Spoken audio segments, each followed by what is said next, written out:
Bonjour à tous, bienvenue sur Mathessa, ma chaîne de maths pour dédramatiser. Au programme aujourd'hui une leçon très importante pour les élèves de terminale spécialité, étude d'une suite d'intégrales.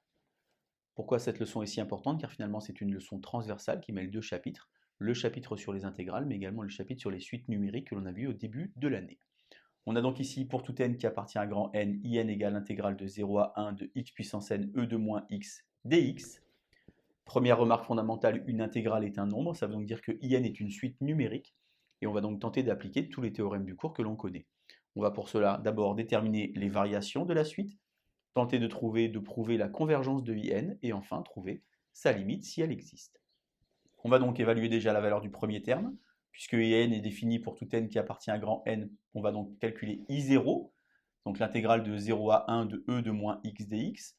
Attention, il s'agit de la primitive d'une fonction composée. Une primitive de e de moins x, c'est moins e de moins x. Vous pouvez naturellement aller voir la vidéo qui traite des primitives de fonctions composées. On a donc ici moins e de moins x à évaluer entre 0 et 1. On a moins e de moins 1 moins 1. Ça fait donc au final 1 moins 1 sur e. Je vous rappelle que c'est plus joli d'écrire comme ça, car e de moins 1 est égal à 1 sur e.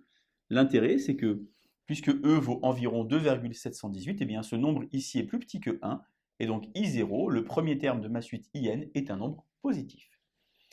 On va maintenant évaluer les variations de la suite UN, donc on va trouver la différence IN plus 1 moins IN. On a donc IN plus 1 moins IN qui vaut x puissance n plus 1 e de moins x dx moins intégrale de 0 à 1 de x puissance n e de moins x dx. Ici, il y avait n, on met n. Si on met n plus 1, on met n plus 1. On va utiliser un théorème du cours extrêmement important qui s'appelle la linéarité de l'intégrale. Si les deux intégrales ont les mêmes bornes, eh bien on peut regrouper les deux fonctions sous le même symbole intégral. On a donc ici intégrale de 0 à 1 de x puissance n plus 1 e de moins x puissance n e de moins x dx. On peut alors, pour cette expression, factoriser. On peut factoriser par e de moins x, mais également par x puissance n. On va avoir x puissance n e de moins x, facteur de x moins 1 dx. Ceci naturellement sous le symbole intégral de 0 à 1. Dans le cours de terminale spécialité, il est indiqué que l'intégrale d'une fonction positive est positive, mais il n'y a pas de propriété qui parle des fonctions négatives.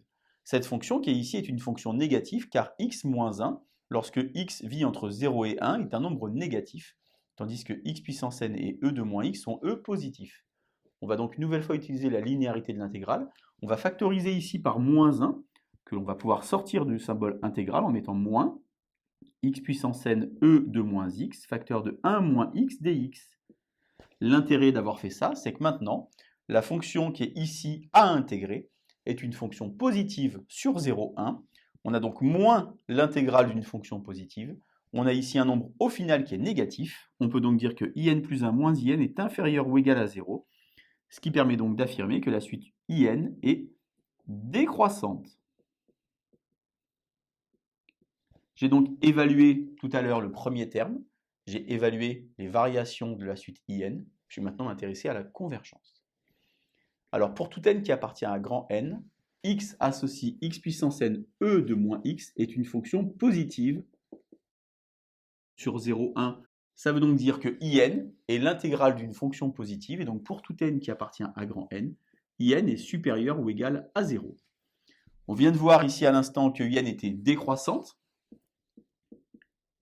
Vous savez certainement qu'une suite décroissante est majorée par son premier terme. On va donc pouvoir encadrer in, bien qu'on ne trouve pas de primitive encore. On va donc avoir ici le premier terme, c'est-à-dire I0, 1 moins 1 sur e, et ici 0, puisqu'il s'agit donc de l'intégrale d'une fonction positive. On a donc ici un encadrement de in. On va utiliser le théorème de la limite monotone, puisqu'on a une suite qui est décroissante et qui est minorée par 0. La partie droite de l'encadrement n'a pas d'importance ici. In est décroissante, elle est minorée par 0. On peut donc affirmer que in converge. Je vous rappelle que le théorème de la limite monotone est un théorème d'existence. Il me dit que la suite converge, mais il ne me dit pas vers quoi elle converge. Et en aucun cas, maintenant, on peut affirmer qu'elle tend vers 0. On va s'intéresser maintenant à la limite de in. Alors pour cela, on va encadrer ici e de moins x. Alors, puisque e de moins x est décroissante sur 0, 1, on peut l'encadrer entre 0, puisqu'une exponentielle est toujours positive, et l'image de 0 qui fait donc e de moins 0, ça fait 1.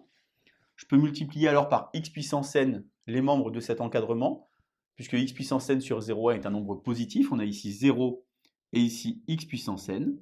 Et donc en intégrant, je vais donc avoir l'intégrale de 0 qui fait 0, l'intégrale sur 0,1 de x puissance n e de moins x dx qui fait donc in, et ici l'intégrale de 0 à 1 de x puissance n dx. Je sais calculer une primitive de x puissance n, c'est 1 sur n plus 1 fois x puissance n plus 1. Lorsque je vais évaluer entre 0 et 1, je vais avoir finalement 1 sur n plus 1. Je vais maintenant utiliser le théorème des gendarmes, puisque j'ai réussi à encadrer in avec deux suites numériques ici, une qui est constante et nulle, et une qui tend là vers 0. Au final, la limite de in vaut 0. J'ai donc réussi à étudier ma suite que j'avais au départ. J'ai trouvé ses variations, sa convergence et sa limite. J'ai donc une suite qui est décroissante et qui tend vers 0. J'attire votre attention sur un point extrêmement important. Je n'ai pas calculé ici de primitive de cette fonction. J'ai utilisé tous les théorèmes du cours sur les suites numériques pour pouvoir étudier cette suite IN. Allez, à vous de jouer. Bonne journée sur Matessa. À bientôt.